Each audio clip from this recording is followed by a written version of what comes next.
Salut! Ah, qu'il fait beau d'être dehors et de voir tout ce qui éclore au printemps. Est-ce que toi, tu es allé dehors cette semaine pour regarder tout ce qui commence à pousser? Wow! Mais tu sais quoi? Même si on doit rester à l'intérieur comme nous dernièrement parce que on a été malade, mais ce n'était pas grave, on pouvait regarder par une fenêtre.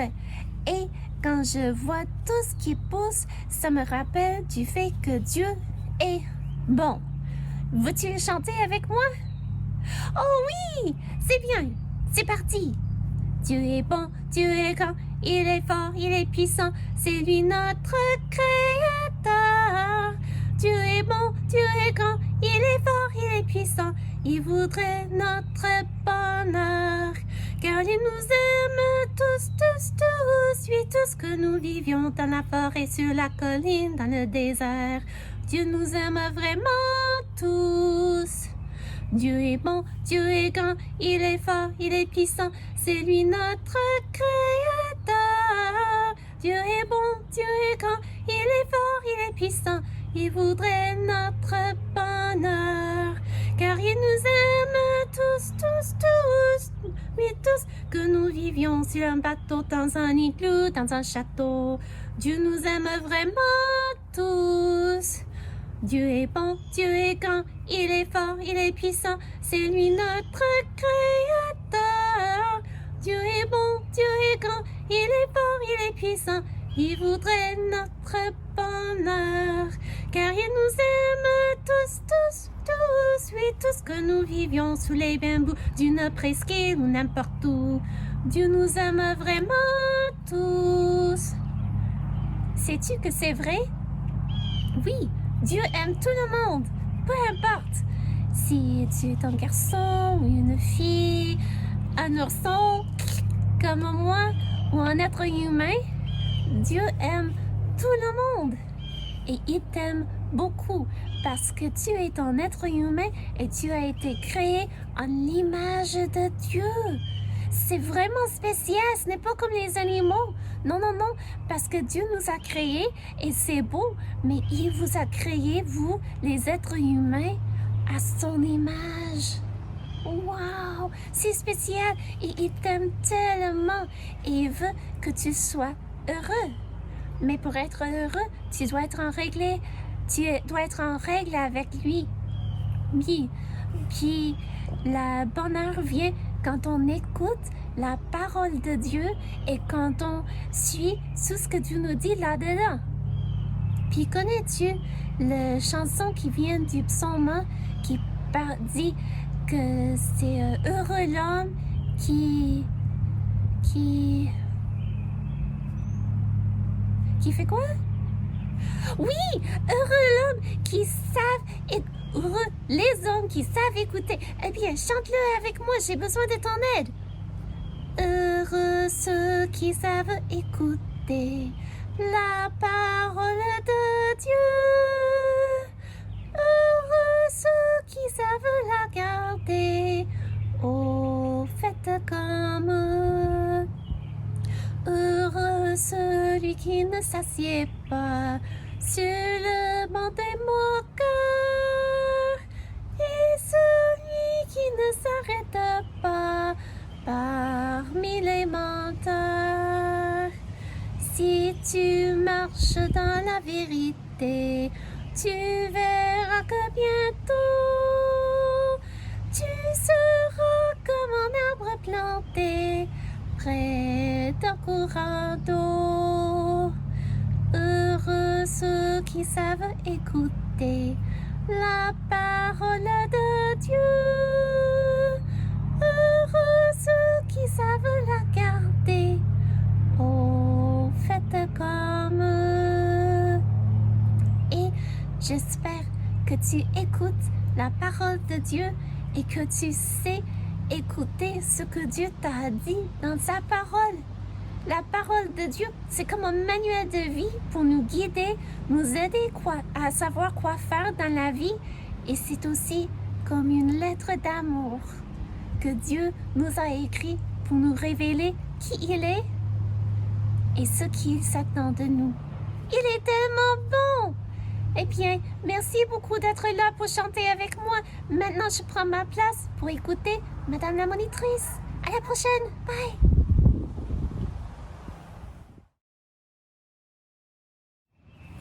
Salut les amis. Dans ces derniers temps, j'ai été beaucoup malade et ça m'a manqué d'avoir des cours du dimanche avec vous. Puis, même aujourd'hui, nous ne sommes pas arrivés à la dernière leçon de notre survol des livres de la Bible parce qu'encore, je dois me reposer un peu et le livre d'Apocalypse prend beaucoup d'études, beaucoup de préparation. Mais je voulais quand même partager une petite pensée avec vous. Un verset que j'aime beaucoup dans la Bible, c'est le psaume 46. Ça se trouve dans le psaume 46 et ça dit « Arrêtez et sachez que je suis Dieu ». Est-ce que tu l'as déjà entendu? Est-ce que tu sais ce que ça veut dire « Arrêtez et sachez qu'il est Dieu ». Eh bien, si tu as ta Bible, tu peux tourner avec moi au psaume 46. Donc, je prends ma Bible et je tourne au psaume 46 et c'est le verset 11. Donc, tu cherches le livre de psaume, puis le gros chiffre 46 et après le petit chiffre 11. Et ça dit « Arrêtez et sachez que je suis Dieu ». Et ça continue. Mais nous allons nous concentrer là-dessus. De quoi est-ce qu'on doit s'arrêter? On doit arrêter de respirer? Non, on a besoin de respirer. Est-ce qu'on doit arrêter de manger? De temps à autre, on fait du jeûne, mais ça ne veut pas dire cela. Ça veut dire tout simplement de prendre du temps pour s'arrêter et se concentrer sur les vérités de la parole de Dieu. Ou du moins, c'est ce que je pense. Et pour moi, j'aime beaucoup quand il commence à faire plus beau dehors et je puisse aller dehors. On peut s'arrêter et se concentrer sur le fait que Dieu existe et qu'il nous aime. On peut le faire à l'intérieur, mais j'aime beaucoup aller à l'extérieur pour méditer. Donc, la méditation biblique, c'est d'essayer de se concentrer sur les vérités de la parole de Dieu et d'y réfléchir, de se parler de tout ce qu'on a appris au sujet de Dieu. Comme peut-être qu'on est abattu, on est triste, un ami nous a donné une nouvelle qui n'est pas une bonne nouvelle et on se demande « Qu'est-ce que je dois faire? Ça me rend triste et je veux pleurer. » Puis, on peut prendre du temps pour s'arrêter et de réfléchir sur les vérités de la parole de Dieu. Et pour se dire, tu sais bien que Dieu t'aime, Dieu ton créateur. Et tu sais quoi? Dieu t'a promis, si tu lui demandes la sagesse pour savoir quoi faire dans une situation, il va te la donner. Donc, Madame la monitrice, tu sais, tu peux prier Dieu pour lui demander qu'il te guide, t'aider à savoir quoi faire dans une telle situation. Oh oui? Oui, tu l'as déjà lu dans la parole de Dieu. Oh oui, c'est vrai. Je dois demander auprès de Dieu de m'aider dans une situation difficile. Et c'est comme ça la méditation, de réfléchir, de se parler de la vérité de Dieu et... J'ai regardé la définition avant, de réfléchir, parler à soi-même, de dire et de penser. Donc, de repasser des vérités dans notre âme, comme « Oh oui, c'est vrai, Dieu est au contrôle, il est Seigneur des Seigneurs, Roi des Rois. » Donc, même s'il y a beaucoup dans le monde qui me dérange, parce que ça me détresse, je peux savoir que Dieu est au contrôle. Et un jour, il va revenir sur cette terre pour tout remettre à sa place.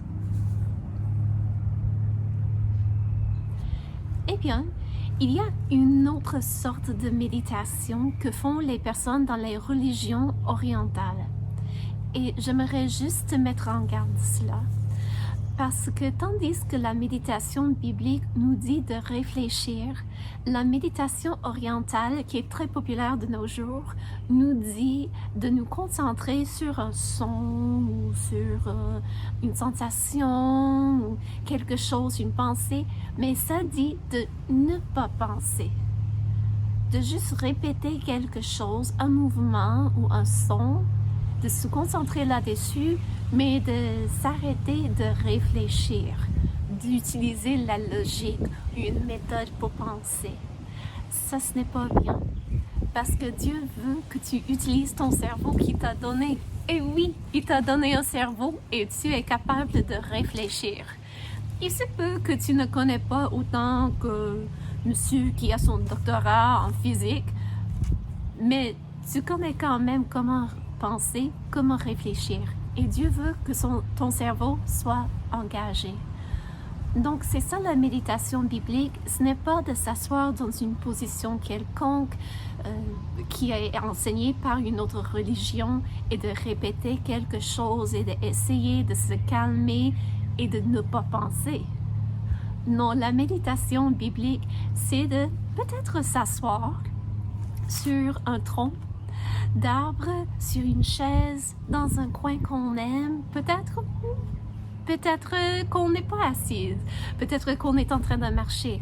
Mais l'idée de la méditation biblique, c'est de réfléchir, d'engager son cerveau pour réfléchir sur les faits que Dieu nous a révélés dans sa parole.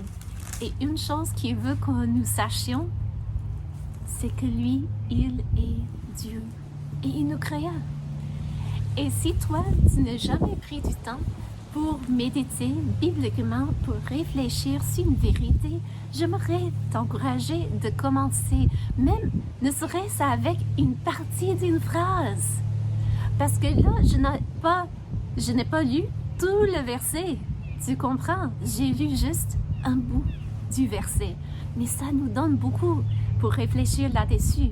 Arrêtez et sachez que je suis Dieu. C'est vrai, il est mon créateur, il est au contrôle de tous et je veux me trouver sur son côté. S'il y a une décision auquel je fais face, je veux faire la bonne décision parce que c'est Dieu qui dit que c'est bien, parce que c'est lui mon créateur et un jour je serai redevable envers lui pour tout ce que j'ai fait. Si je n'ai jamais accepté Jésus comme mon sauveur, je serai redevable pour tout le mal que j'ai déjà fait. Et j'aurai la conséquence de cela, qui est d'être séparé de Dieu pour l'éternité dans un lieu de punition qui s'appelle le lac au feu. Mais par contre, si j'ai déjà accepté Jésus comme mon sauveur, c'est la vérité pour moi et j'espère que c'est la vérité pour toi. Si c'est le cas, je serai jugé, moi aussi. Mais pour le mal que j'ai fait? Non, pour le bien que j'ai fait, par la grâce de Dieu, il va me donner des conséquences qui s'appellent des récompenses. Donc, quand je réfléchis sur le fait que lui, il est Dieu, ça me rappelle et m'encourage de faire le bien, peu importe ce qu'on fait autour de moi dans le monde. Et ça m'encourage quand j'ai des amis qui me racontent des nouvelles qui sont tristes ou quand je me sens abattue, je peux me rappeler que lui, il est là pour me réconforter, pour me guider. Il est mon meilleur ami. Donc, j'aimerais t'encourager de te mettre à méditer bibliquement sur ce verset et si tu as du temps, peut-être que tu peux prendre un carnet pour prendre des notes ou pour dessiner les choses. Que quand tu réfléchis à des choses, il se peut que tu réfléchis, c'est comme si Dieu me donne un câlin. Donc, tu peux dessiner cela ou tu peux juste écrire des pensées. Il y a des personnes qui aiment faire cela. Il y en a d'autres qui aiment parler à haute voix. Comme je fais en ce moment avec toi, mais qui aiment se parler pour dire oui, Dieu est bon. Il prend soin de moi, c'est vrai. Et si tu as un peu de temps, tu peux même rajouter d'autres bouts de phrases. J'aimerais t'encourager de regarder le psaume 46 en entièreté. Mais si c'est trop pour toi, ce n'est pas grave. Médite sur une petite phrase et ça suffit. Dieu nous dit que c'est bien de méditer ou penser du temps à réfléchir sur sa parole à tous les jours. Il a même commandé au roi d'Israël de faire une copie à la main de toute la loi de l'Ancien Testament et d'y lire tous les jours. Est-ce que toi et moi, nous allons écrire tous les 5 premiers livres de la Bible à la main? Ce serait une bonne idée, une phrase à la fois, mais je pense que ça ne va pas m'arriver, du moins pas dans un jour ou dans une semaine. Mais il m'arrive d'écrire des versets pour les mettre sur des cartes, pour les mettre dans ma chambre, dans la salle de bain, et ça me rappelle, je dois méditer sur la vérité, je dois réfléchir là-dessus, sur la bonté de Dieu, parce qu'il est vraiment bon. Eh bien, j'espère que cette petite pensée va t'aider et, Dieu voulant, à la prochaine. Au revoir.